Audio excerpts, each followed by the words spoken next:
छत्तीसगढ़ में विधानसभा चुनाव को लेकर काफ़ी तैयारी शुरू हो चुकी है। टिकट वितरण से लेकर प्रत्याशियों के नामांकन शुरू हो चुके हैं। ऐसे में कई प्रत्याशी या कई कार्यकर्ता, चाहे वो कांग्रेस के हों चाहे वो बीजेपी के हों, टिकट नहीं मिलने से नाराज़गी भी है। लेकिन कहीं कहीं किसी प्रत्याशी को उम्मीद है कि वो निर्दलीय चुनाव जो लड़कर भी है वो सत्ता में आ सकते हैं। और हमारे साथ एक ऐसे खास मेहमान मौजूद है जिन्हें छत्तीसगढ़ी लोक कला में एक उनका अलग मंच है। छत्तीसगढ़ी लोक कला में एक अलग पहचान है और पूरी छत्तीसगढ़ की जनता जिनकी आवाज़ों से झूम उठती थी। ऐसे हमारे सामने गोरेलाल बर्मन जी आज मौजूद है। आप कांग्रेस से छोड़ के फिर आज आप जोगी कांग्रेस का दामन थाम लिए। ऐसी क्या मजबूरी और क्या वजह है जिसके वजह से आपको ये करना पड़ा? सबसे पहली आपके दर्शक मंडल गोरेलाल बर्मन की तरफ से जय जोहार, प्रणाम। कांग्रेस छोड़ने का बहुत दुख तो है।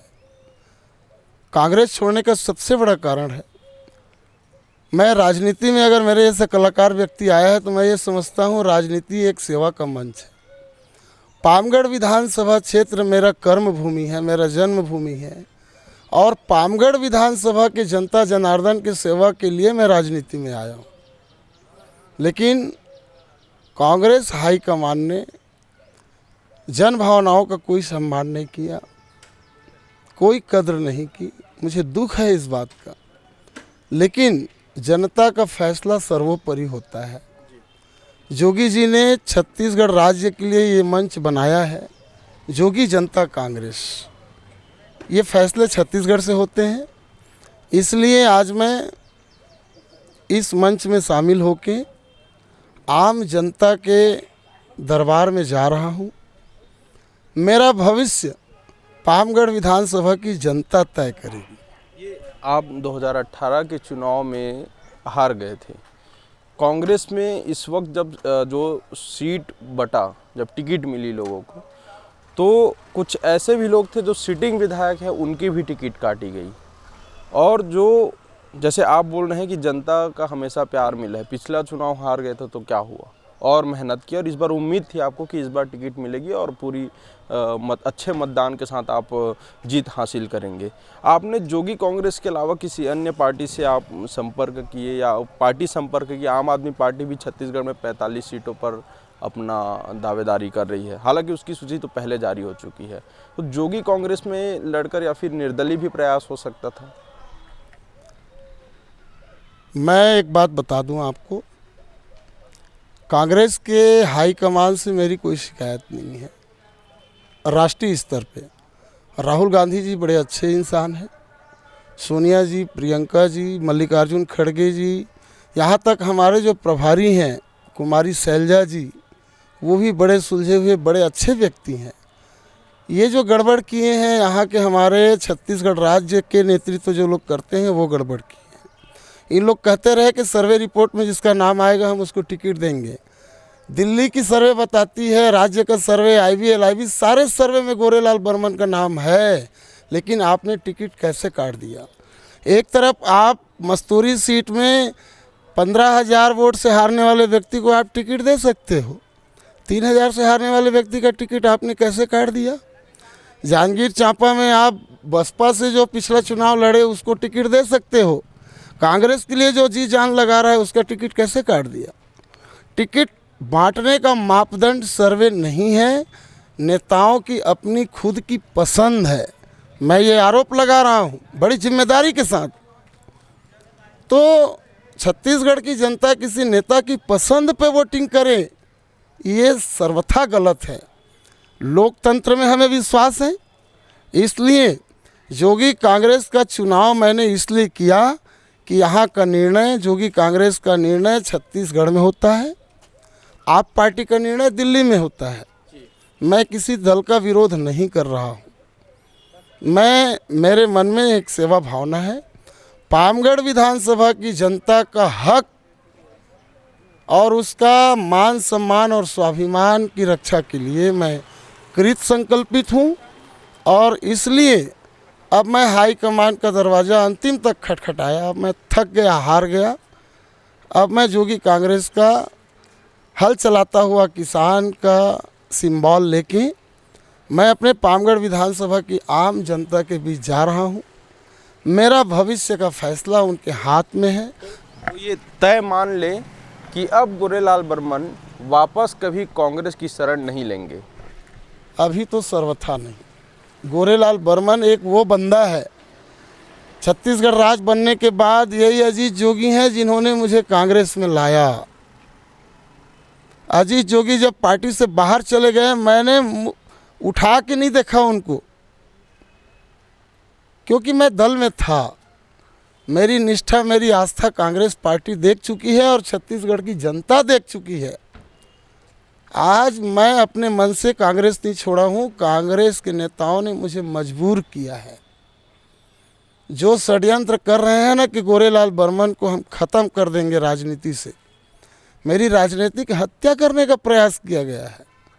गोरेलाल बर्मन जो छत्तीसगढ़ी संगीत पे, छत्तीसगढ़ी जनजीवन पे, जो छत्तीसगढ़ी अस्मिता पे जीते हैं, मरते हैं, उन लोगों के दिलो दिमाग में गोरेलाल बर्मन बैठता है। मैं छत्तीसगढ़ के लिए लड़ रहा हूँ, पामगढ़ विधानसभा के लिए लड़ रहा हूँ और ये लड़ाई हम निरंतर जारी रखेंगे। परिणाम जो होगा आम जनता परिणाम देगी और मैं आश्वस्त हूँ। मैंने 15 साल समय दिए पामगढ़ विधानसभा के हर एक परिवार को, तो मुझे आशा ही नहीं पूरा विश्वास है पामगढ़ विधानसभा की जनता गोरेलाल बर्मन के साथ है। ये वहाँ पर जब कांग्रेस की टिकट बटी, आपको टिकट नहीं मिला, आपके समर्थक लंबे समय से रहे, पिछले चुनाव में केवल 3000 के अंदर थे, तो जब टिकट में सूची में नाम नहीं आया तो आपके समर्थकों ने क्या विरोध प्रदर्शन किया वहाँ पर?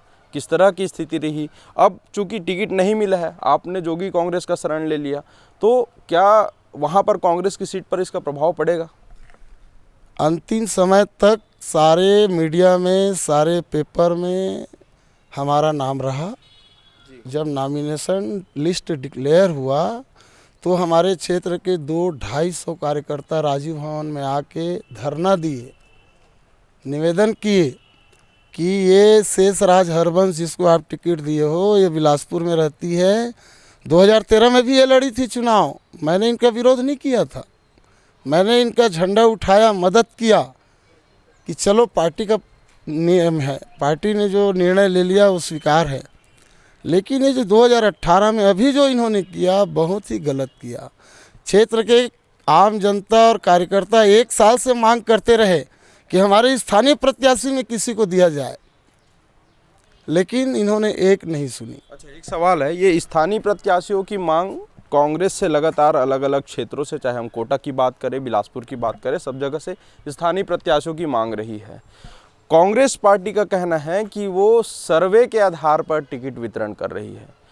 अब जो बागी हुए, जिन्हें हम राजनीति की भाषा में बागी कहते हैं, उनसे कई जगह से ये सूचना मिल रही है और आपसे, क्योंकि आप सामने मौजूद है तो पूछ लेता हूँ कि क्या सर्वे ही है या और कुछ मसला है जिसे हम शब्दों में बोल नहीं सकते? आप चाहते हैं तो बोल सकते हैं। मैं ये कह सकता हूँ, सर्वे का कहीं कहीं पे तो उन्होंने सर्वे के आधार पे निर्णय लिया है, लेकिन कहीं कहीं पे ऐसे लोगों का राजनीतिक भविष्य ख़त्म करने का प्रयास किया गया है किसी बड़े नेता के इशारे पे, है ना। मैं नाम नहीं लूँगा, उस नेता को आपके माध्यम से मैं बोल देना चाहता हूँ, गोरेलाल बर्मन वो बंदा है जो अपने दम पे अपनी काबिलियत बरकरार रखी है। आम जनता का दरबार है और लोकतंत्र में हम विश्वास रखते हैं। हम लड़ेंगे और जीतेंगे। ये लड़ाई व्यक्तिगत गोरेलाल बर्मन की नहीं है, ये लड़ाई पूरे पामगढ़ विधानसभा क्षेत्र के जनमानस की लड़ाई है। इसलिए मैं कह रहा हूँ कि हम लड़ेंगे और जीतेंगे। राजनीति मेरा पेशा नहीं, राजनीति मेरे लिए सेवा है, इससे ज़्यादा मैं आपको कुछ नहीं कह सकता। ये थे हमारे साथ पामगढ़ के वो नेता, कांग्रेस के वो नेता रहे, अब वो जोगी कांग्रेस का दामन थाम चुके हैं। चूँकि 2018 में इन्होंने चुनाव लड़ा था, कांग्रेस पार्टी के प्रत्याशी थे पामगढ़ से।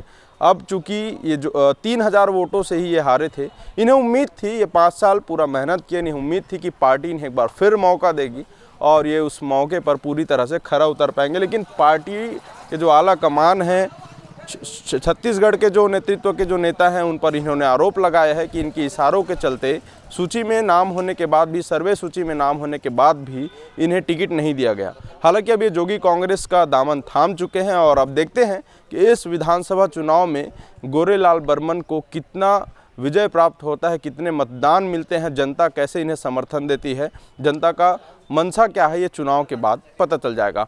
आगे और भी चुनाव से ऐसे एक्सक्लूसिव रिपोर्ट के लिए देखते रहें न्यूज़ प्लस 21, आपके हक की बात।